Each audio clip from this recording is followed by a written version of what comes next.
this tragedy when the family had a chance to read a 50-page damning indictment of a city agency that for too long put trash over people.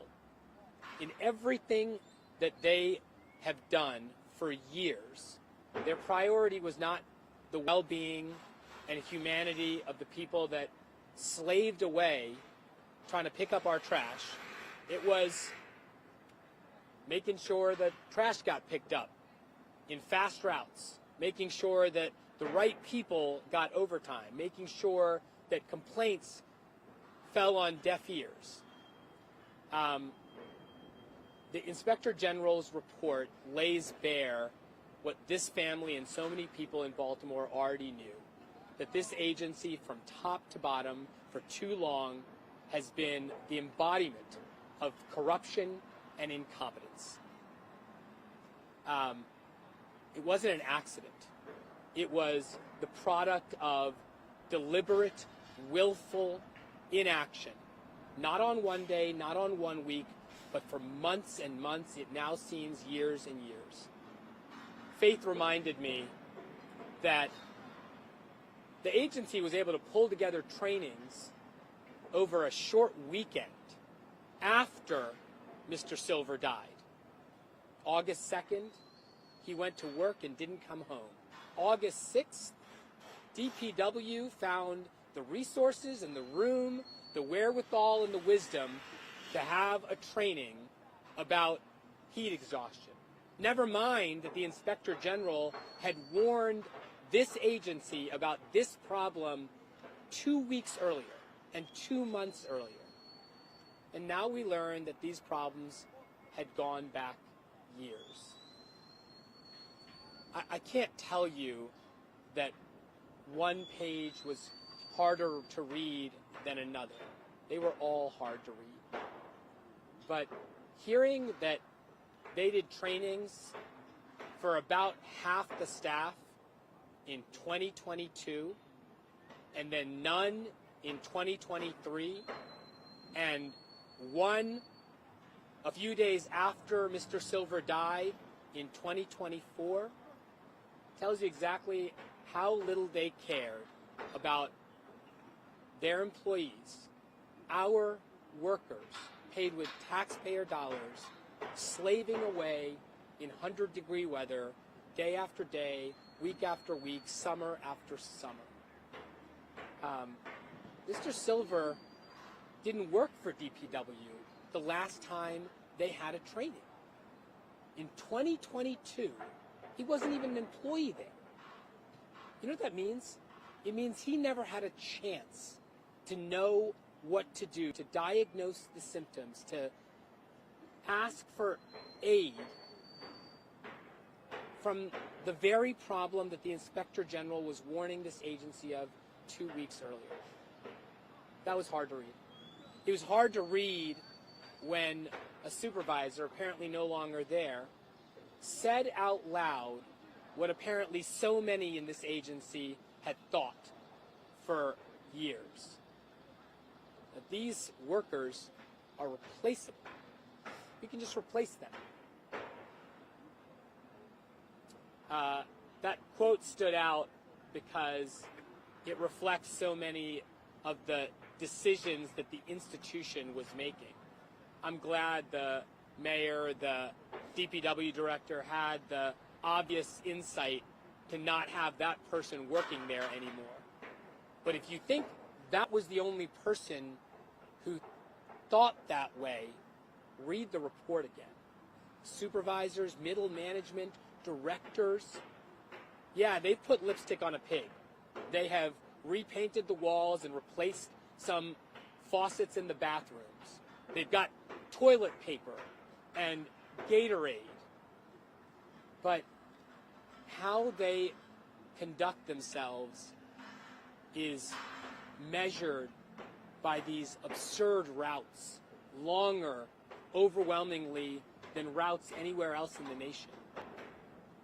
They encouraged people to not complain, to work when they were hurt, to ignore their own symptoms and to pick up the trash as quickly as they could. They had people that were there to enforce that culture. These drivers were supposed to be the ones cracking the proverbial whip. And I've made this reference a couple of times in the words I'm choosing. It is not an accident. This is modern-day indentured servitude. That is what DPW workers have been condemned to.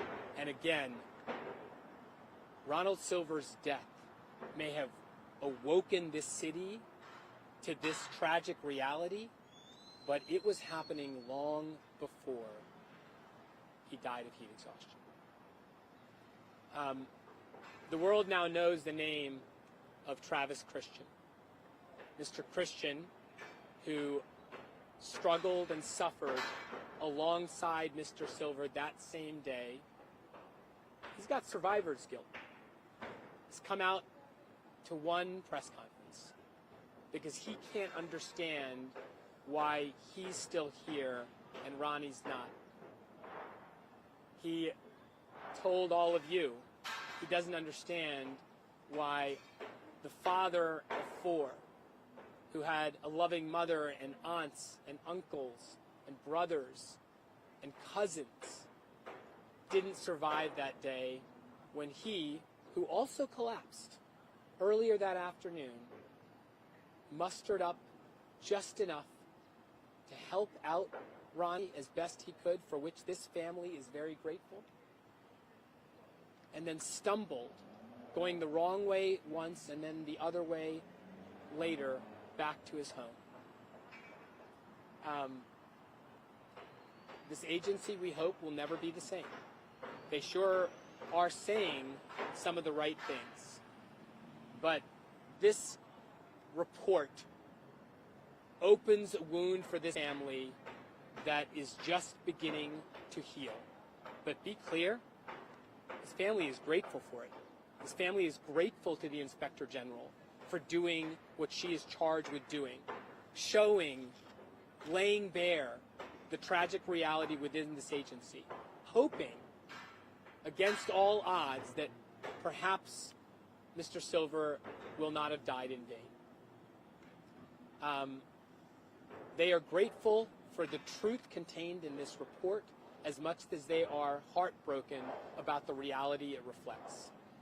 But there's another development that the family also asked me to react to.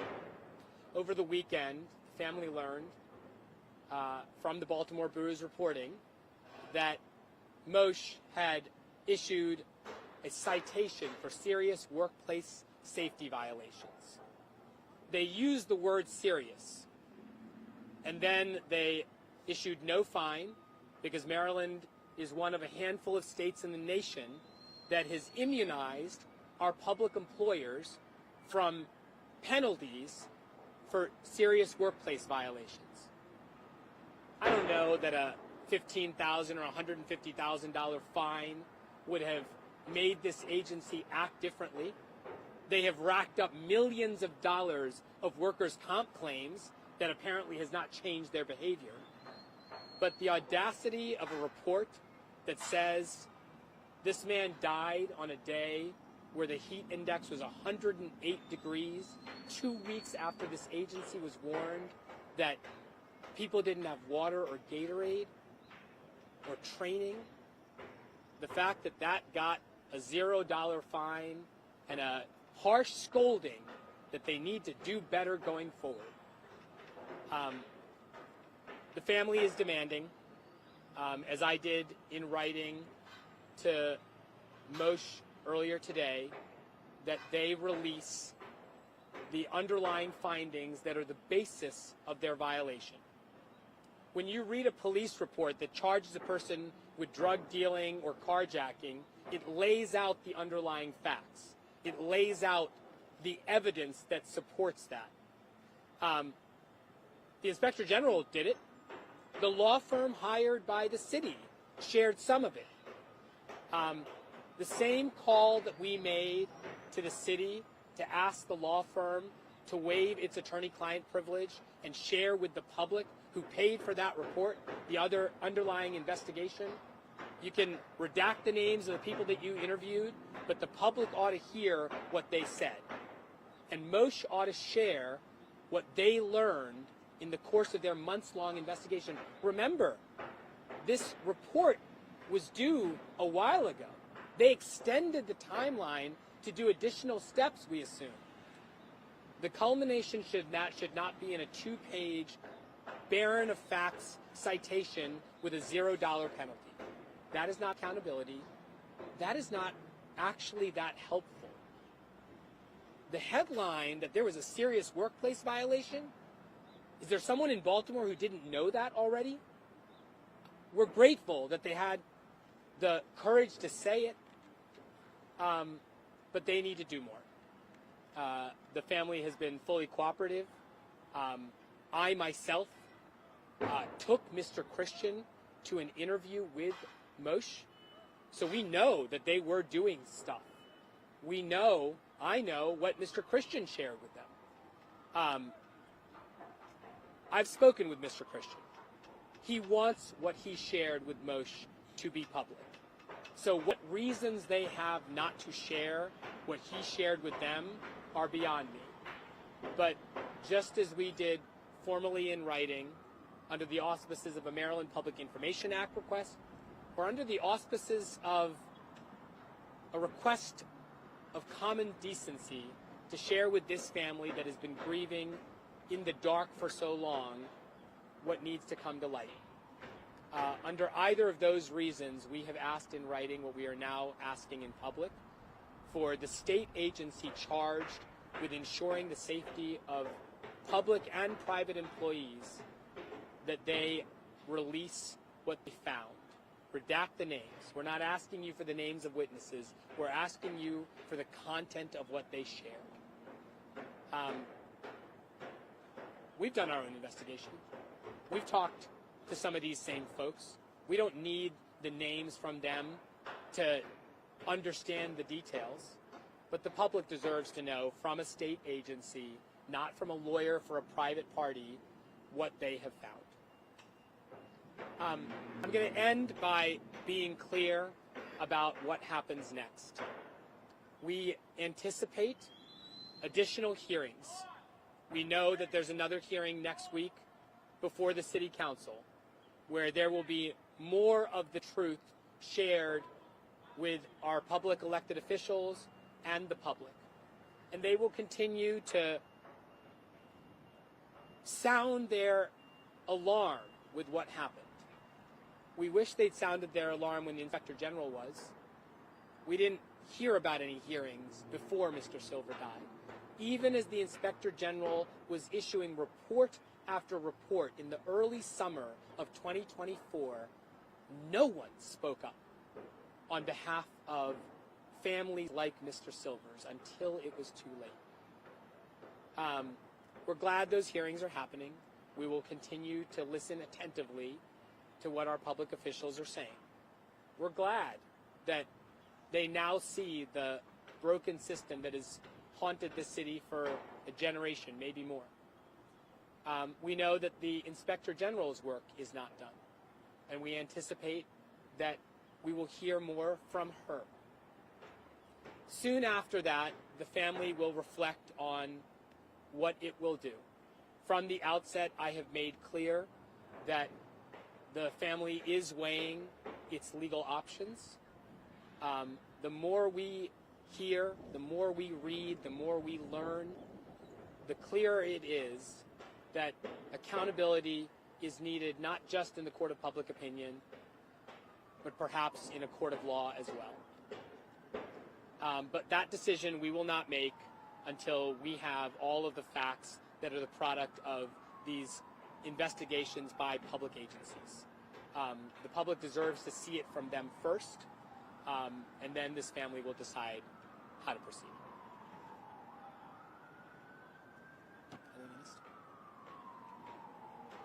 Any questions about the family's reaction to the IG report, the family's reaction to Moshe and what it is asking Moshe to do, or to its plans and next steps.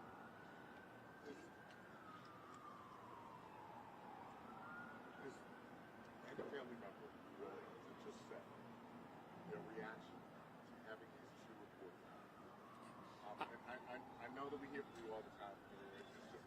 Anybody could just give just their reaction. Yeah. In the context of this case, they have spoken a number of times. You've got their reaction to prior reports. Is it fair to say that the report's reaction to this one is the same? I mean, they've said it. You're welcome to use their words. It is not easy for them to be here each time.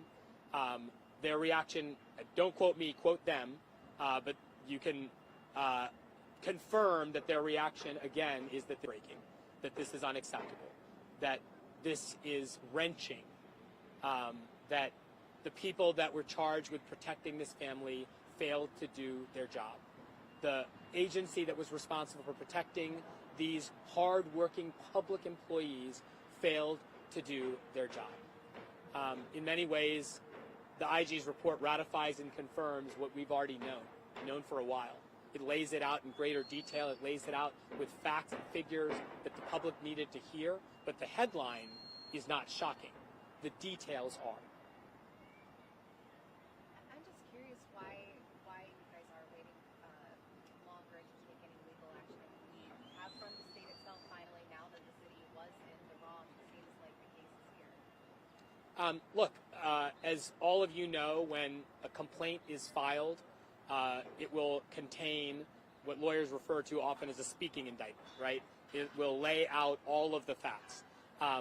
We know that there are additional facts that are to be revealed in the upcoming reports.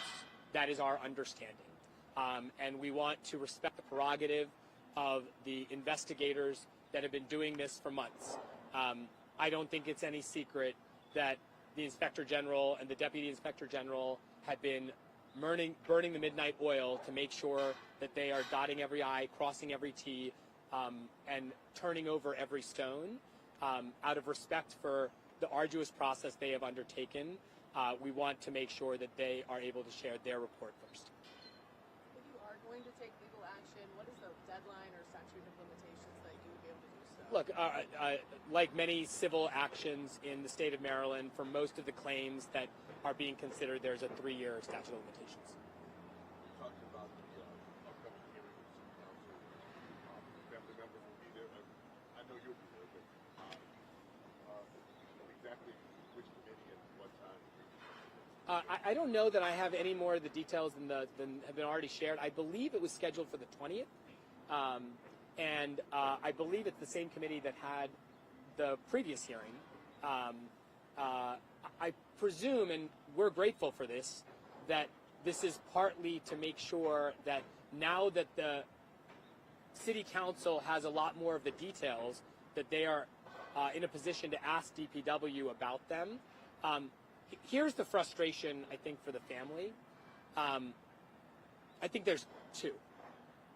One, the director and the mayor and the elected officials continue to say all the right things after the fact.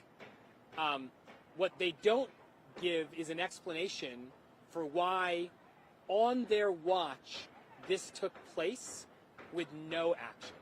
What they don't explain is why there weren't trainings in the entire calendar year of 2023 and the first half of 2024 until after Mr. Silver died. They're not just entitled to, we're going to definitely do a better job tomorrow. They want to know who on earth is going to take responsibility for what happened yesterday. You've heard it from me. The buck is supposed to stop at the very top. Firing middle management for saying out loud how the entire agency is operating, great. That is obvious. But if you've got someone who is stealing and get caught from the cookie jar, that is not the only person who is responsible. There is a culture at this agency that has been allowed to exist for too long. And that culture silences people who complain. It rewards people who keep their mouths shut. It authorizes overtime and shorter routes and trucks with air conditioning. It creates a system where the goal is to pick up the trash quickly and make sure the right people get paid. Nobody gives a damn about who dies, who gets injured.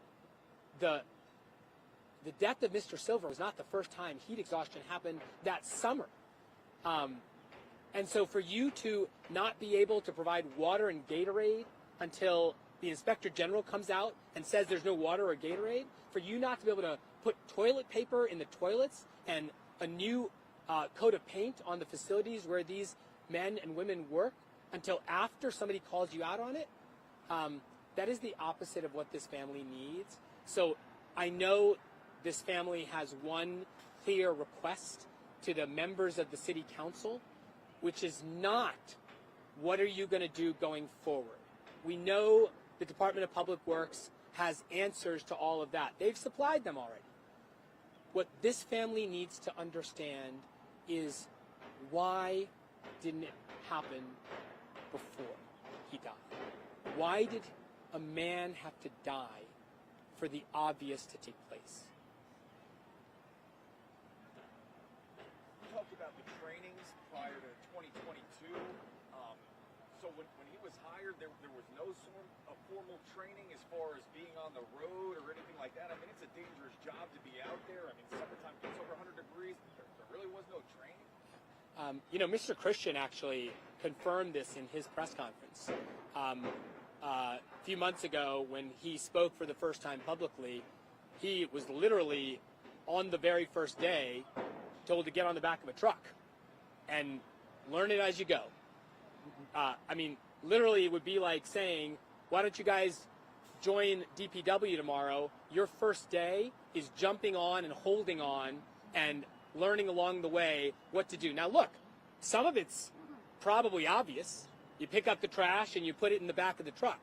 But where the heat is, how people can fall, what you're supposed to do when you're approaching an alley, what you're supposed to do to ask for help, what you're supposed to do if you start feeling symptoms. The training that happened in 2022 for half the staff surely had some value. DPW thought it was valuable enough to do it 4 days after Mr. Silver died. But our understanding, confirmed now in these reports by both the law firm that was hired by the city and by the Inspector General, was that these men had literally no training, not virtually no training, literally no training before they undertook a very dangerous job. I think the Inspector General's report starts with chronicling how this is one of the most dangerous jobs in America. When you know that and you choose not to train them because you got to get them on the route to get the trash picked up, and I'm sorry to say this, I'm not trying to be funny, DPW isn't that good at picking up the trash. We hear complaints about this all the time. I don't know that my reaction would be any different if this was clockwork perfection, but when you can't even do your core job and you also sacrifice your employees and treat them like servants and slaves, it is cruel and inhumane. It is unacceptable and, in our view, manifestly illegal.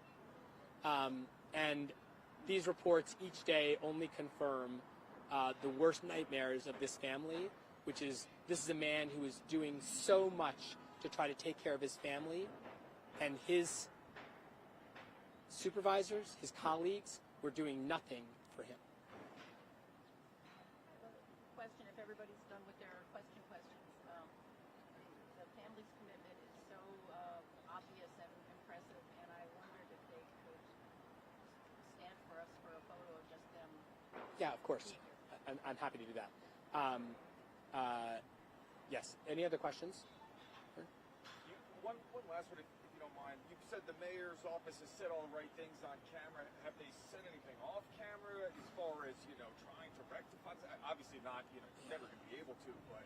Look, as I've said before, I think the family appreciated a courtesy call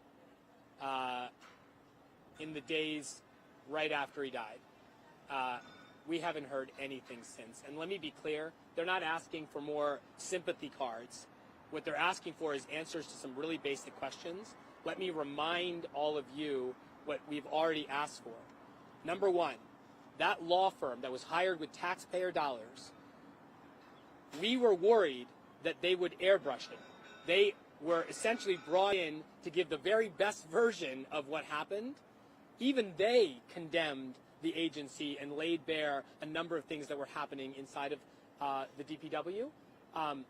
We have asked repeatedly that that law firm release the investigative file that was the basis of their public report. The only reason not to is because the city and that firm has attorney-client privilege. That is something that the client can waive. In our view, the client is the people of Baltimore. At a minimum, the client is the mayor. And so we have asked for the mayor to release that information. And we are asking again now, again, not for sympathy cards from the state agency, but for them to share with the public the details, the findings underlying their ultimate conclusion that there was a serious workplace violation. All right. You talked with the Inspector General. Have you contacted their office just to get? I know you saw the report. Yeah. Have you talked to them personally? The Inspector General has been in communication and close contact with the family throughout this process. We have been very grateful for each time the Inspector General's office advising us that this is coming. In some respects, you can imagine how much easier it is for this family to brace themselves for a particular report or a particular finding when it's about to break in the media. And so the family remains very grateful to Ms. Cummings for keeping open lines of communication and keeping us as informed. Look, she didn't share a preview of the report, but she was kind enough to let us know that a report was forthcoming. All right, I'm going to step aside so the family can take a picture. Do you want it in front of the microphone? Yeah, why don't you guys step over here? You don't want any guys.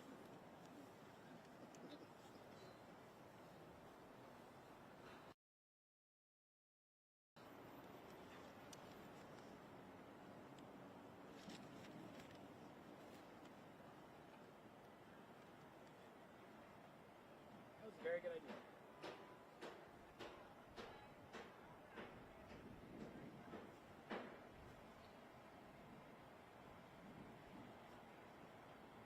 Can I make a quick suggestion? All of you guys look over here for a second.